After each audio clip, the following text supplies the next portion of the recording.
Salam dəyərli izləyicilərimiz, xoş gördük sizi. Özəl müsahibə verilişinin növbəti buraxılışı ilə qarşınızdayıq. Bu dəfə biz təhsilin keyfiyyətinin yüksəldilməsi istiqamətində görülən işlər, eyni zamanda beynəlxalq və yerli olimpiyadalarda bizim şagirdlərimizin uğurlarını və digər məsələləri müzakirə edəcəyik. Özəl müsahibənin bugün özəl qonağı isə Təhsil İnstitutunun direktor müavini Fuad Qarayevdir. Fuad müəllim, xoş gördük sizi özəl müsahibədə. Xoş gördük, xoş gəlmisiniz.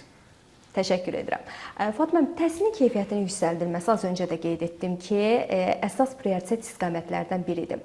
Sizcə keyfiyyətin real artımını hansı göstəricilərlə ölçmək mümkündür? Burada bir neçə aspektdən danışmaq olar. Bunlardan ən başlıcası aydın məsələdir ki, müəllim hazırlığı və müəllim seçimindən söhbət gedə bilər. Və bilirsiniz, təhsilin ən böyük, belə deyək, onurğa sümüyü hər zaman metodiki işdir və bugün Təhsil İnstitutu tərəfindən həyata keçirilən müasir metodiki xidmət layihəsi düşünürəm ki, bu istiqamətdə müəllimlərin gücünə biraz daha güc qatacaqdır. Onların istər pedaqoji baxımdan, istər metodika baxımından bu və ya digər şəkildə töhfə verəcəkdir və bu istiqamətdə görülən işlər daha da təkmilləşdiriləcəkdir. Eyni zamanda ölçülmə deyəndə biz aydın məsələdir ki, ümumi təhsil məsələlərində təhsil alan şagirdlərin akademik göstəricilərinə də diqqət yetirməliyik və yetiririk.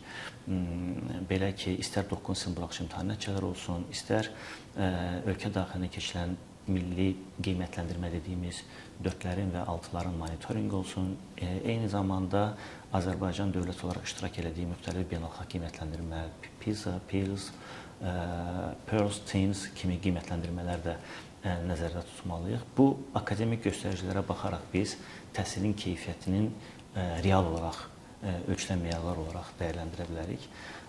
Aydın məsələdir ki, həyata keçirilən bütün bu qiymətləndirmələr mövcud vəziyyəti müəyyən etməyə imkan verir və bu əldə olan data nəticəsində harada problemlər var, harada boşluqlar var, hansı sahədə daha yaxşı, harada çatışmamazlıqlar var, bunları görüb təkmilləşmə və inkişaf adına müəyyən addımlar atılır. Bir də bunun yanında vergi olaraq söyləyirəm ki, istedadlı uşaqlarla iş barəsində də əlçatanlıq və bərabərlik ölçü meyarlarından biridir.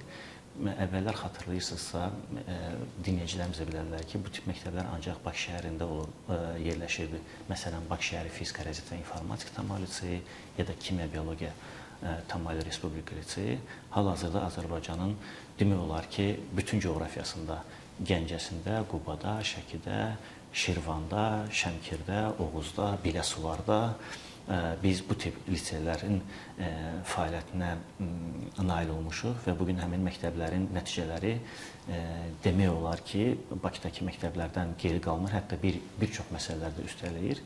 Sualınızı belə yığcam olaraq bir daha ümumiləşdirsək, müəllimin keyfiyyəti, infrastruktur, idarə etmə, eyni zamanda qiymətləndirmə, bərabərlik və əlçatanlıq təhsilin keyfiyyətini ölçə biləcək əsas meyarlar kimi hesab edilə bilər. Az öncə də qeyd etdiyiniz kimi Bakı ilə yanaşı sevindirici haldır ki, bölgələrimizdə də liseylərimiz fəaliyyət göstərir, hətta uğurlu nəticələrimiz də var. Biz bunu dəfələrlə şahid olmuşuq. Liseylərdən söhbət düşmüşkən, liseylərin qəbul prosesi necə nizamlanır? Bilirsiniz, əvvəllər belə idi ki, hər bir lisey özü üçün şagird qəbulu elan edirdi və lisey daxilində imtahanlar həyata keçirilirdi. Artıq bir neçə ildir ki, biz lisey və gimnaziyalara qəbulu mərkəzləşdirilmiş şəkildə həyata keçiririk.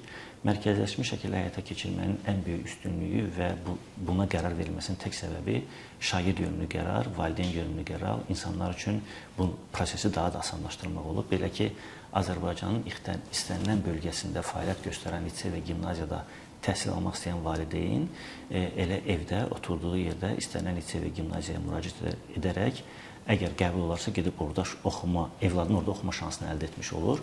Belə ki, mərkəzləşmiş qəbul imtahanının ən böyük üstünlüklərindən birisi budur ki, şagird öncəliklə birinci imtahanda iştirak edir və imtahanda topladığı bala uyğun olaraq sonra bu və ya digər liseyə, gimnaziyanı seçmə imkanına sahibdir. Aşağı-yuxarı ali məktəblərə qəbul prosesini eyniləşdirə bilərsiniz. Amma burada ən vacib məsələlərdən birisi də budur ki, biz bu lisey və gimnaziyaların kəmiyyətindən daha çox keyfiyyəti bizim üçün ən böyük məsələlərdən biridir. Ötən il biz 34 lisey və gimnaziyaya mərkəzləşmiş qaydada qəbul imtahanı keçirmişdik. Bu yaxınlarda, bu günlərdə bununla bağlı da artıq elan veriləcək ki, hansı lisey, gimnaziyalara qəbul imtahanları mərkəzləşmiş həyata keçirilir. burada ən vacib olan məsələ, valideynlərin də bilməsi vacib olan məsələ, artıq verilmiş qərara əsasən lisey və gimnaziyalara qəbul imtahanı sadəcə və sadəcə 7-ci siniflərə aparılacaqdır. Yəni cari tədris ilində 6-cı sinifdə oxuyan şagirdlər növbəti il 7-ci sinifdə oxumaq üçün lisey və gimnaziyalara imtahan verə biləcəklər. Ancaq bunun yanında bizim müəyyən imtiyazlarımız var. Belə ki, fənn müsabiqəsinə qalib olanlar, Respublika Fənn Olimpiadasına qalib olan şagirdlər bu və ya digər şəkildə müraciət etdiklərində lisey və gimnaziyalarda təhsil ala biləcəklər. Amma biz ümumiyyətlə prosesi idarə edən və belə deyək, prosesə nəzarət edən şəxslər olaraq məsələn, olimpiadada qalib olan şagirdlərin zəruri hal olanda məktəb dəyişməsinə müsbət baxırıq. Çünki o şagirdlər 18 yaş şagirdlərdir. Onların öz məktəblərində qalmasını daha çox tərcih edirik, belə deyək. Respublika fənn olimpiadalarının final turu keçirildi. İstərdim ki, bununla bağlı da bəlkə bir özəl müsahibədə öz açıqlamalarınız ola bilər və yaxud da ki, ümumi statistik göstəricilər varsa, onları istəyəcəm qeyd edəsiniz. Sizin də vurğuladığınız kimi bu il biz Respublika fənn olimpiadasının artıq final mərhələsinə gəlib çatmışıq. Mən səhv etmirəmsə, Azərbaycan dili, tarix, coğrafiya, fizika, biologiya və riyaziyyat fənni üzrə artıq final mərhələsi keçirildi. Sadəcə kimya və informatika fənni üzrə yaxın günlərdə həyata keçiriləcək. Kimyadan şagirdlərimiz və komanda rəhbəri Mendeleyev adına Beynəlxalq Kimya Olimpiadasında iştirak etdikləri üçün, informatikanın müəyyən beynəlxalq olimpiadaları olduğu üçün biz onun tarixlərini biraz sonraya saxlamışıq. Ötən il olduğu kimi bu il də biologiya və fizika fənləri üzrə praktik turlar həyata keçirildi. Bu il biologiyadan olan praktik tur daha çox maraqlı idi. Ən azından mən belə görürdüm ki, şagirdlər orada bir canlı orqanizmi incələyərək orada müəyyən tapşırıqları yerinə yetirməyə çalışırdılar. Biz olimpiadaların artıq iştirakçılar da bunu bilirlər, maraqlı olan valideynlər də bilirlər, müəllimlər də bunu istədirlər. Müəyyən təkmilləşmə işlərini aparırıq. Belə ki, daha çox beynəlxalq olimpiadalar standartlarına uyğunlaşdırmağa çalışırıq. Belə ki, məsələn, riyaziyyat fənni üzrə və informatika fənni üzrə olimpiada artıq 2 gün keçirilir. Birinci gün, ikinci gün, hər gün 3 sual olmaqla. Hal-hazırda münsiflər heyəti yazı işlərini yoxlama prosesindədirlər. Yazı işlərini yoxlama prosesi bitdikdən sonra yazı işlərinə baxış prosesi həyata keçiriləcək və ondan sonra da olimpiada yekunlaşacaq. Ancaq burada bir məqamı da vurğulamaq istəyirəm. Bilmirəm, bu demək doğrudur yoxsa yox. Olimpiyada hər zaman çox sayda uşaq iştirak edir və az sayda şagird qalib olur. O müəyyən sıralamada həmin o qaliblər siyahısına düşməyən insanlar bu və ya digər şəkildə bizdən narazı olurlar və ya narahat olurlar. Bu çox təbii haldır. Biz bunu təbii qarşılayırıq. Biz də başa düşürük ki, hər kəsi məmnun edə bilmərik. Amma bəzən ümumiyyətlə olimpiyadaya könül vermiş şagirdlər və bununla ciddi məşğul olan şagirdlər orada müəyyən uğursuzluq saymayaq, amma müəyyən o sıralamaya düşməmənin də normal olduğunu qarşılaya bilirlər. O Abraham Lincoln bir gün evladını məktəbə göndərir və müəlliminə məktub yazır. Deyir ki, öyrətmənim evladıma bəzən uğursuzluğun onun üçün daha faydalı olduğunu və yaxud uğurlu olduğunda sevinə bilməyi öyrət. Belə bir ifadə işlədir. Ona görə burada vacib olan məsələ biz bu və digər fənlərdən qalibləri müəyyən edirik və bugün dövlətimizin istedadlı şagirdlərə göstərdiyi diqqət və qayğının nəticəsində həmin uşaqlar ali məktəblərə müsabiqədən kənar qəbul ola bilirlər. Fuad müəllim, təhsilin keyfiyyəti, istedadlı şagirdlərin inkişafı və məktəb idarəçiliyi. Bu üç istiqamət bir-biri ilə necə əlaqəlidir? Təhsilin keyfiyyəti və məktəb idarəçiliyi bu aşağı-yuxarı demək olar ki, bir-birindən sıx bağlı olan məsələdir. Aydın məsələdir ki, bütün məsələlər elə idarəetmənin üzərində cəmləşir. Hani məşhur bir söz var, deyir ki, əgər bir ordu qələbə qazanırsa, müvəffəqiyyət hər kəsə yazılır. Əgər bir ordu məğlub olursa, onda bunun məsuliyyəti sərkərdəyə, komandirə belə deyək, ayağına yazılır. Ona görə əgər bir məktəb müvəffəqdirsə, başarılıdırsa, onda deməli rəhbər heyətlə bərabər bütün kollektivin ayağına yazılır. Əgər yox, orada müəyyən uğursuzlar varsa, onda bunu idarəetmədə olan boşluqlar və yaxud problemlərlə hallandıra bilərik. Keyfiyyət göstəricisi bir məna olaraq rəhbərlikdən asılıdır, ancaq eyni zamanda burada qarşılıqlı, belə deyək, fəaliyyət də kifayət qədər önəmlidir. İstedadlı uşaqlara gəldikdə aydın məsələdir ki, hər bir məktəbin bu və digər sahələr üzrə hədəfləri və məqsədləri olmalıdır. Bayaq da söylədik, bərabərlik və əlçatanlıq. Bizim hər bir təhsil müəssisəmizdə birmənalı olaraq istedadlı şagirdlərimiz var. Onları üzə çıxarmaq və onlarla bu və digər şəkildə işləmək əsas məsələlərdən biri olur. Bütün məktəblər bunun üçün proqramlanıbmı ya da bütün istedadlı uşaqları üzə çıxarmaq üçün və ya onların potensialını inkişaf etdirmək üçün imkanlara sahiblərmi ola bilsin ki, olmasın. Bu və ya digər məktəblərdə bu baş verə bilmirsə, həmin məktəbin rəhbərliyi tərəfindən o uşaqların buna müvafiq olan məktəblərə həmin şagirdlərin yönləndirilməsi çox vacib məsələdir. Yaxşı bir mövzuya toxundunuz. İstedadlı şagirdlərlə işləmə həm maraqlı, həm də məsuliyyətli bir prosesdir. İstedadlı uşaqları necə aşkar edirsiniz? Kifayət qədər maraqlı bir sualdır və demək olar ki, səmimi söyləsəm, istedadlı uşaqların aşkar edilməsi ilə bağlı vahid bir yanaşma yoxdur.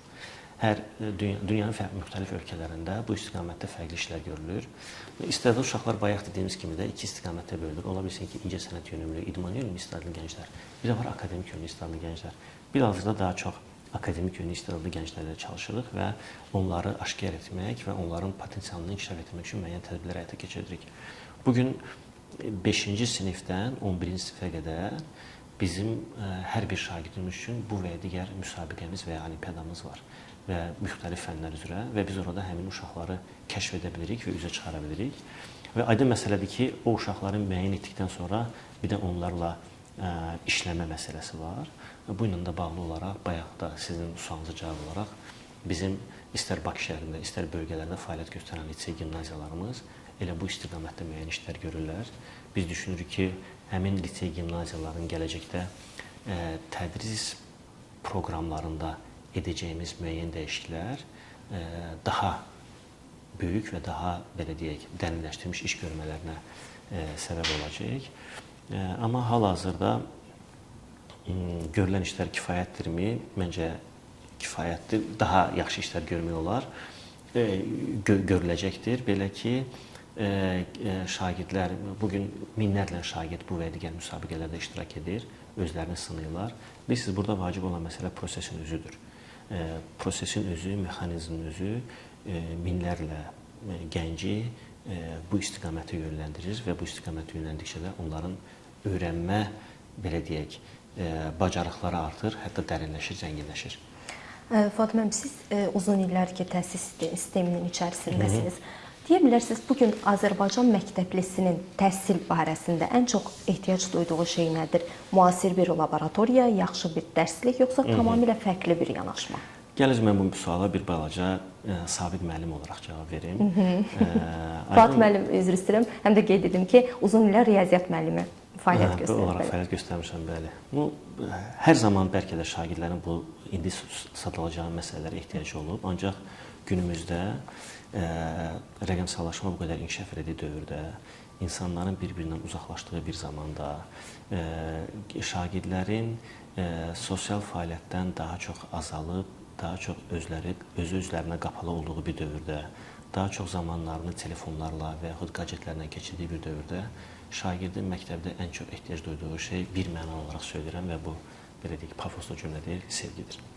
Bugün məktəblərimizdə şagirdin ən çox görmək istədiyi, hiss etmək istədiyi, duymaq istədiyi budur. Sevgidir, mərhəmətdir və güvən və etibardır. Bugün ən böyük problem şagird dinlənilmədiyini hiss edir. Yəni, məni dinləyən yoxdur və yaxud məni anlayan yoxdur, mənim bugünkü olan vəziyyətimə empatiya ilə yanaşan yoxdur kimi düşünə bilir. Düşünürəm ki, bugün şagirdin ən böyük ehtiyac duyduğu odur. Hani məşhur bir söz var ki, bugün, mən bunu çox yerdə ifadə eləmişəm, bugün sinif otaqlarının qapı qolları içəridən daha tez xarab olur, nəinki çöldən. Çünki şagirdlərin sinifdən çıxma tezliyi sinifə girmə tezliyindən daha böyükdür. Biz bunu bir şəkildə çevirməliyik. O müəllimlər ki, şagirdlər tərəfindən çox sevilirlər, uşaqlar hər zaman o müəllimlərin yanında zaman keçirməyə daha çox sevirlər. Bəzən müəllim sinifdə səsini yüksəlmə ehtiyacı duyur, yaxşı ifadə olmayacaq, qışqırma ehtiyacı duyur. Bu nə vaxt baş verir? Əgər iki qarşılıqlı ünsiyyətdə olan insan qarşıdakının özünün dinləmədiyini hiss etdikcə, onda səsin volümu hər zaman artır. Yəni, əgər qəlbə toxuna bilmirsə və beyninə toxuna bilmirsə, o zaman o səsin tonu artır. Müəllimin bugün birinci işi şagirdin qəlbinə toxuna bilməkdir. Mən belə düşünürəm ki, şagirdin beyninə gedən yol onun qəlbindən keçir. Birinci sevəcək, özünü sevdirəcək, mərhəmətli olacaq, dinləyəcək, empatiya edəcək və ondan sonra şagirdə nələr öyrətməyə çalışacaq. Sizin sualınıza qısa olaraq deyim ki, şagirdin bugün yaxşı infrastruktura ehtiyacı var, laboratoriyalara da ehtiyacı var, gözəl dərsliklərə də ehtiyacı var, amma bunların hamısından daha çox müəllimin sevgisinə, müəllimin qayğısına və məktəbdə olan təhlükəsiz, gözəl abu-havaya ehtiyacı var. Süni intellekt artıq həyatımızın bir parçasıdır, eləcə də təhsil sisteminin. Və də təhsil institutu olaraq süni intellektin dərsliklərə və tədris prosesinə inteqrasiyası olacaqmı? Təhsil institutu olaraq biz süni intellektin təhsildə tətbiqi ilə bağlı əlbəttə tədqiqat işləri aparırıq. Bu və ya digər şəkildə şagirdlərimiz üçün, müəllimlərimiz üçün, təhsilimiz üçün, ümumiyyətlə sistemimiz üçün faydalı ola bilmə olan hissələrini müəyyənləşdirib, onların növbəti illərdə tətbiqi ilə bağlı müəyyən işlər həyata keçirilir. İstər dediyiniz kimi dərsliklərin tərtibatında, istər müxtəlif tədris proqramlarının, istər tədris prosesinin həyata keçirilməsində bu və ya digər şəkildə süni intellektdən aydın məsələdir ki, istifadə gələcəkdə daha çox istifadə ediləcəkdir. Burada əsas vacib olan məsələ biz nə istəyirik və hara getmək istəyirik. O məşhur bir Alisa Möcüzələr diyarında Alisa ilə hesab etməmsə pişik bir yol aracına gəlirlər. Ha tərəfdən gedək deyə sual olanda pişik qeyd edir ki, sən hara getmək istəyirsən? Deyir, mən hara getməyimin əhəmiyyəti deyil. Onda bizim də hansı yolla getməyimizin mənası yoxdur. Belə bir cümlə var. Odur ki, getmək istədiyimiz və çatmaq istədiyimiz hədəfləri və son nöqtəni düzgün müəyyənləşdirməli və bu istiqamətdə bundan faydalanmalıyıq. Fuad müəllim, son illərdə olimpiyadalarda iştirakçı sayılarında xeyli artım müşahidə edirik. Daha dəqiq statistikanı siz yəqin ki, az sonra qeyd edəcəksiniz. Keyfiyyət hər zaman, daha doğrusu kəmiyyət hər zaman keyfiyyət deməkdirmi? Və biz olimpiyadaları bir yarış kimi görürük, yoxsa bu ölkənin istedad bankını formalaşdıran bir strategiyadır? Biz olimpiyadaları heç də ancaq yarış olaraq keçirmirik. Belə bir hədəfimiz yoxdur ki, 2 dənə uşağı müəyyən edək, onu qalib elan edək, ona medal verək və bu ildə proses tamamlansın. Aydın məsələdir ki, olimpiyada bir platforma olaraq, əgər bugün ümumi təhsil məsələlərimizdə digər həmyaşıdlarına nisbətən daha çox çalışan, daha çox öyrənən, daha çox bilən və bilik və bacarığı ilə daha çox seçilən şagirdlər varsa, biz onların o əməyini qiymətləndirməliyik. Olimpiyadalar bu istiqamətdə bir platformadır ki, daha çox çalışan uşaq, şagird, biliyin, bacarım qiymətləndirilir və ona dəyər verilir, hissi formalaşır. Bu məsələnin birinci tərəfi. Olimpiyadada iştirak edən şagirdlər nə edirlər? Olimpiyada iştirak edən şagirdlər, onların qarşısına müəyyən problemlər qoyulur. Biz ona məsələ deyirik də, misal məsələ deyirik. Olimpiyadada şagirdlərin qabağına 2 dənə, 3 dənə məsələ qoyulur və onlara saatlar cavab verilir ki, oturun bu problemi həll edin. Şagird daha məktəbli yaşından qarşısına çıxan kifayət qədər çətin problemlərin həlli ilə məşğul olur. Bilirsinizmi burada şagirdin ən böyük qazancı nədir? Şagird səhv etməkdən qorxmur. Şagird səhv edə də öyrənəcəyini bilir. Mən düşünürəm ki, bizim cəmiyyət üçün də gələcəkdə bu və ya digər ciddi problemləri həll etmək və onlara fərqli yöndən cavab tapmaq missiyası elə bu gənclərin üzərində düşəcək. Bugün olimpiyadada sizin dediyiniz kimi kəmiyyət heç də keyfiyyət deyil, bir məna olaraq. Məsələn deyirəm, riyaziyyat fənni üzrə təxminən yuxarı yaş qruplarında 45, aşağı yaş qruplarında 30, 75-80 şagirdi qalib elan edirik. Amma o 80 şagird qalib olunana qədər minlərlə şagird prosesin içində olur. Və minlərlə şagird riyaziyyatı daha fərqli öyrənir və minlərlə şagird qarşılarına qoyan bu və digər problemlə həllinə çalışır. Düşünürəm ki, bu prosesin özü bir 10 il sonra baxdıqda Azərbaycanda riyaziyyatı, fizikanı, kimyanı, biologiyanı, informatikanı sevən və orada olan problemləri həll edə bilən çoxlu sayda gənclər yetişir. Yaxşı bir mövzuya toxundunuz. Olimpiyadaçılarımız bilirik ki, imtahansız universitetlərə ali təhsil müəssisələrinin qəbul olurlar. Bu bir tərəfdən istedadın dəstəklənməsidir. Amma digər tərəfdən də bəzi insanlar elə düşünür ki, bu ədalətli bir qərar deyil. Siz necə düşünürsünüz? Niyə elə düşündüklərini bilmirəm.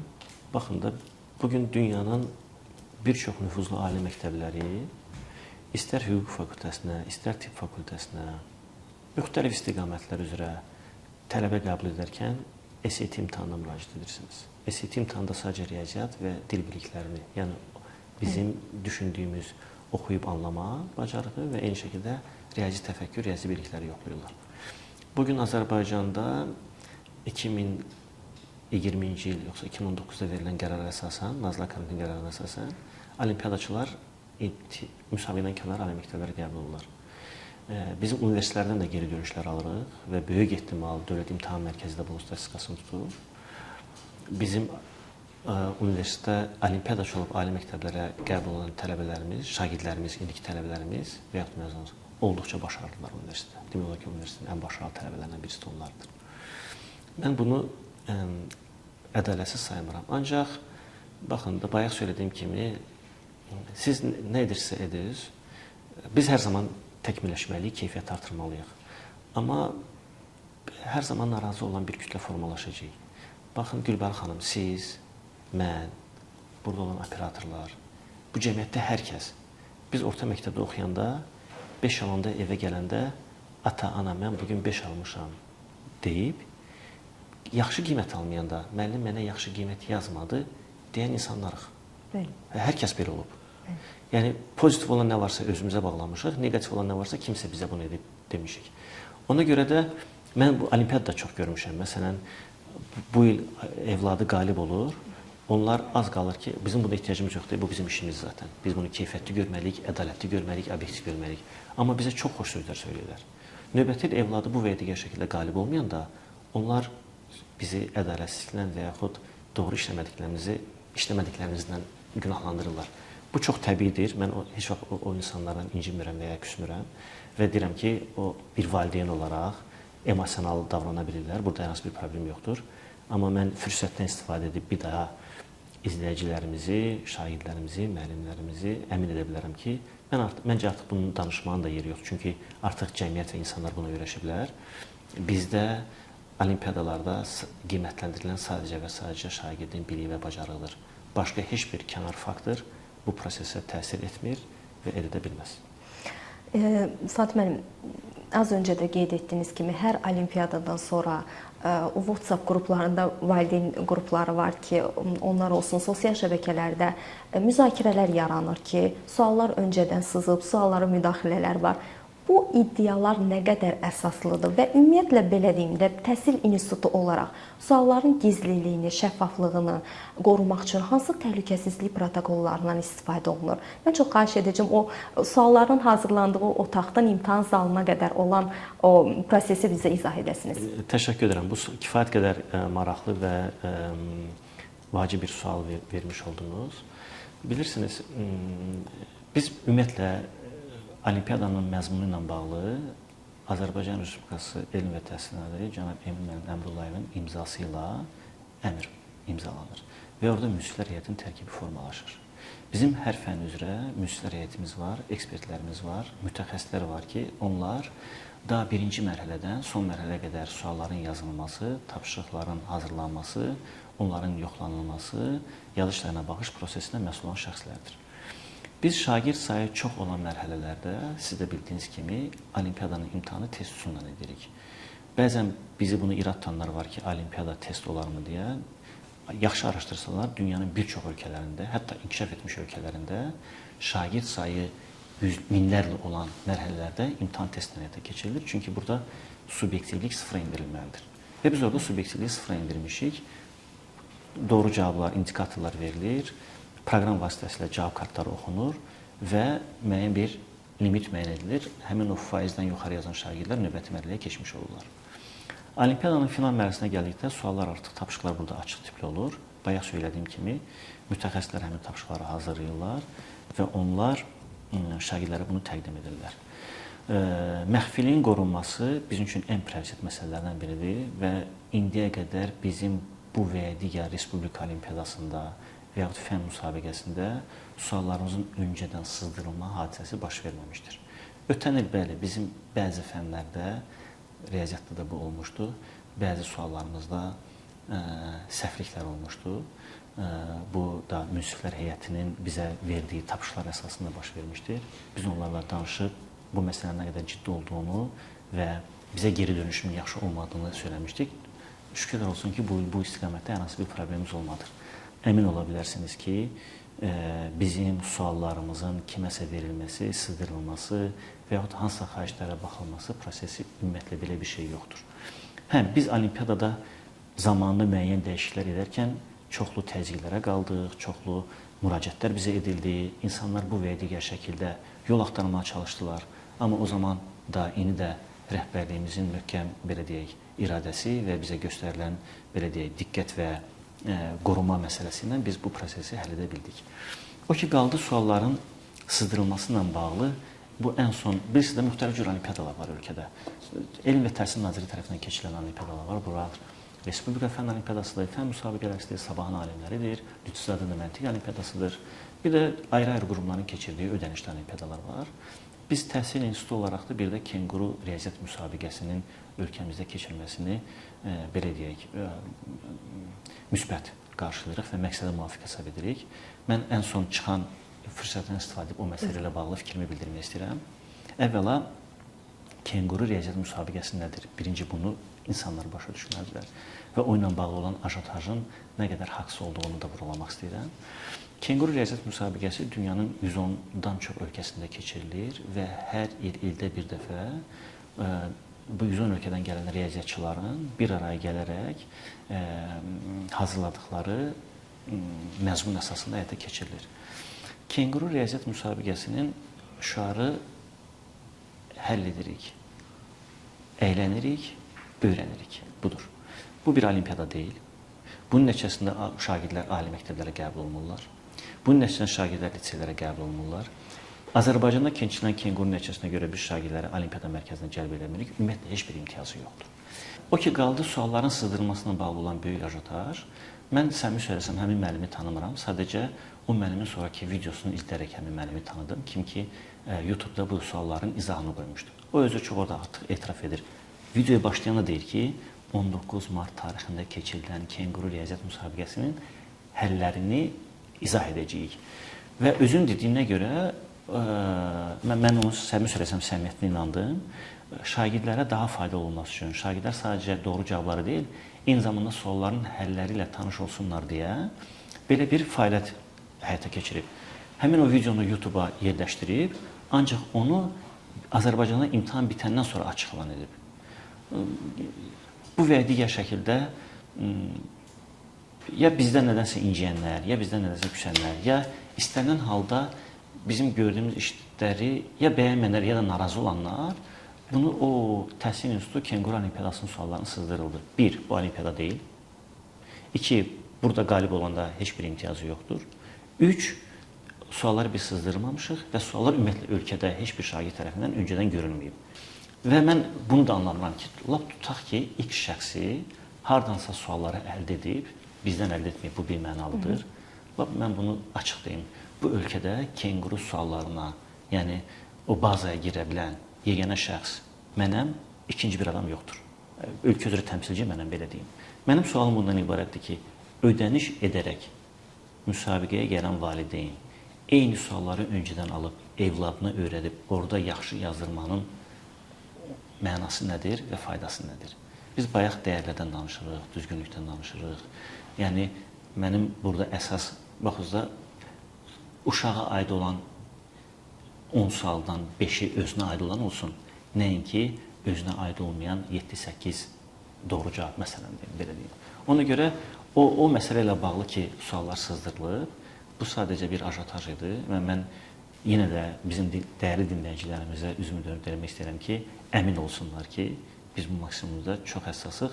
Ümumiyyətlə, mən axı öz işimi bu qədər kiçik görmürəm ki, bu gördüyümüz işlərdə bu və ya digər şəkildə sualların sızmasına özümüz səbəb olaq. Regionlarda yaşayan gənc istedadlarımızı, belə deyək, şagirdlərimizi olimpiyadalara cəlb etmək üçün hansı işlər görülür? Mən səmimi söyləyim, hal-hazırda bölgələrdə olan məktəblərimiz üçün artıq əlçatanlıq problemi yoxdur. Bayaq söylədiyim kimi bizim Şəkidə, Gəncədə, Qubada olan liseylərimizin bir çoxsunun göstəriciləri paytaxt Bakıda olan məktəblərin göstəricilərindən çox-çox daha yaxşıdır. Məsələn, mən səhv etmirəmsə, Şəki Kimya və Otomobil Liseyinin Respublika Fənn Olimpiadasında olan finala çıxan şagirdlərin sayı ölkə üzrə ən yaxşı 4-cü məktəbdir ki, paytaxtda bu qədər də belə deyil, lisey və gimnaziyalar var. Odur ki, bölgələrimiz üçün bu problem deyil. Aydın məsələdir ki, şagirdlərin hazırlığı baxımından ola bilsin ki, onlar müəyyən çətinliklər çəkmiş ola bilərlər. Biz Olimpiada mərkəzinə seçilmiş şagirdləri, əgər onlar arzu edərlərsə, valideynlər istəyirlərsə də Bakıdakı lisey yatılı olan, yataqxanası olan, gündə 3 dəfə isti yemək verilən lisey və gimnaziyalarımıza tədris alması üçün də hər bir şərait yaradırıq. Fatma müəllim, niyə biz bəzi fənlərdə beynəlxalq arenada çox güclüyük, amma bəzi fənlərdə eyni uğuru əldə edə bilmirik? Ümumiyyətlə bu disbalansı aradan qaldırmaq üçün hansı işlər görülür? Sizin sualınız yaxşı sualdır. Bir tərəfdən medalın 200-dən baxanda, bir tərəfdən düzgün sualdır, bir tərəfdən belə də bu sualın özü də müzakirə oluna bilər. Biz düzdür, bəzi fənlər var ki, biz o fənlərdə hər il nəticələrimiz sabit olaraq yaxşıdır. Məsələn, kimya fənni. Bizim ölkəmiz kimya ölkəsidir. Bizim ölkədə kimya elmi hər zaman güclü olub və bizim ümumiyyətlə kimya fənni üzrə olimpiada nəticələrimiz hər zaman yaxşı olub. Bir ənənə var, formalaşır və o gedir.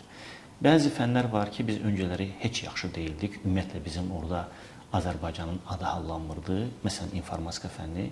Amma son 7-8 ildir biz Beynəlxalq İnformatika Olimpiadasında hər il medal alırıq. Ötən ildə Azərbaycan müstəqillik tarixində tarixi nəticəni əldə elədi. Belə ki, 1 gümüş, səhv etmirəmsə 2 bürünclə tariximizin ən yaxşı nəticəsini aldıq.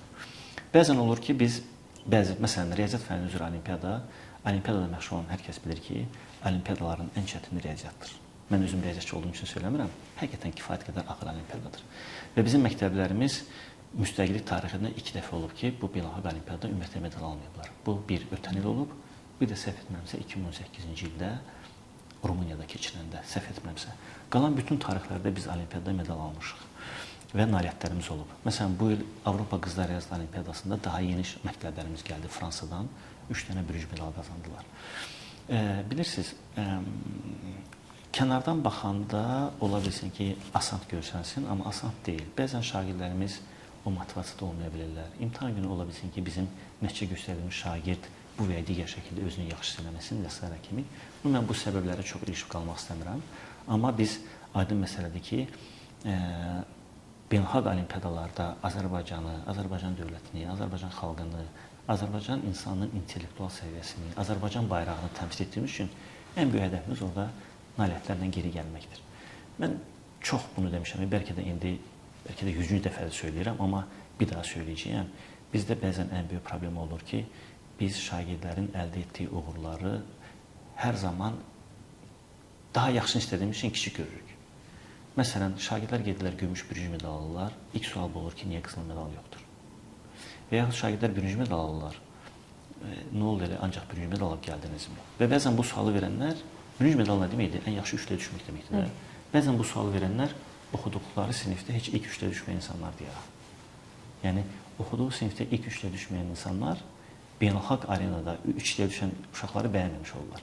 Yəni, bu istəklər normaldır, bu hər zaman olacaq. Amma daha çox burada, bayaq söylədiyim kimi də, bizim axı beynəlxalq olimpiyadada iştirak edib qalib olma bilməyən uşaqlar da bizim dəyərimizdir. Axı onlar da orada qalib ola bilməsələr də, ölkədə riyaziyyatı ən yaxşı bilən 6 uşaqdan biridir. Biz o dəyəri də kiçik görməməliyik. O baxımdan olimpiyadalarda hədəfimiz odur ki, hər il nailiyyətlərimiz yaxşı olsun ki, nailiyyətlərimiz məncə yaxşıdır. Bu istiqamətdə işlər aparılır. Ümid edirəm ki, gələcəkdə daha yaxşı nəticələr olacaq. Son olaraq Fatma müəllim, siz uzun illər riyaziyyat müəllimi çalışmısınız. Eyni zamanda Beynəlxalq Riyaziyyat Olimpiyadasının komanda rəhbərlərindən biri olmusunuz. Bu təcrübələrdən yola çıxaraq bizim olimpiyadaçılarımıza, olimpiyadalarda iştirak etmək istəyən gənclərimizə, eyni zamanda mentorlara hansı mesaj vermək istədiniz Təsir TV kameraları vasitəsilə? Gənclərə tövsiyəm odur ki, bu yolda dayanmasınlar və daima irəliləsinlər. Bu bir. İkincisi, mütaliə çox önəmlidir. Mütləq və mütləq kitab oxumalıdırlar. Nə qədər də riyaziyyatla məşğul olsalar, nə qədər də fizika ilə məşğul olsalar, informatika ilə məşğul olsalar, kitab onların həyatının ayrılmaz bir parçası olmalıdır. 3. Həyat belə deyil. Bunu ısrarla gənclərə səsləndirəm ki, həyat belə olmur ki, sizin döydüyünüz qapı hər zaman açılacaqdır. Bəzən yanlış qapı döyəcəksiniz, bəzən döydüyünüz qapıda içəridə kimlərinsə olduğunu biləcəksiniz, amma o qapını sizə açmayacaqlar. bəzən sizə qapını açacaqlar, amma kəşke bu qapını döymədim deyəcəksiniz. Yəni nə demək istəyirəm? Hər attığınız addımda mütləq və mütləq uğur var. Həyat belə deyil. Bəzən uğursuzlar da olacaq. Mənim öz evladım keçən il informatika olimpiadasına iştirak edirdi. 45 nəfərə medal verirdi. O da 48-ci olmuşdu. Mən evə gəldim, dedim ki, oğlum, səni təbrik edirəm, sən ölkədə ən yaxşı 48-ci uşaqdan birisən. Düzdür, qalib ola bilməmişdi. Amma o bəzən həm valideynlər də burada dəstəkçi olmalılar. Uşağın hər bir uğurunu dəyərləndirmək və qiymətləndirmək lazımdır. Odur ki, əsas mesajım budur. İkinci də müəllimlərə mesajım bundan ibarət olar ki, biz həqiqətən onlar bizim üçün çox dəyərlidirlər. Onlar bizim təhsil sisteminin, belə deyək, onurğa sümüyüdürlər. Mən onlara ən vacib olan can sağlığı arz edirəm və hər gün məktəbə bugün nəyi daha yaxşı edə bilərəm duyğu və düşüncəsi ilə məktəbə getmələrini və gördükləri müəllimlik peşəsindən zövq alaraq həyata keçirmələrini təmin edirəm. Fatma, sizə çox təşəkkür edirəm özəl, səmimi müsahibə üçün və bir də təşəkkür edirəm ki, dəvətimizi qəbul etdiniz, özəl müsahibənin qonağı oldunuz. Mən sizə təşəkkür edirəm ki, siz bizim də belə deyək müsahibə aldınız və bu və digər məlumatların insanlara çatdırılmasına dəstək olursunuz. Sağ olun. Belə dəyərli izləyicilərimiz, bununla da özəl müsahibə verilişi sona çatdı. Bir daha qeyd etmək istəyirəm ki, bugün özəl müsahibənin özəl qonağı Təhsil İnstitutunun direktor müavini Fuad Qarayev idi. Görüşmək ümidi ilə, sağ olun.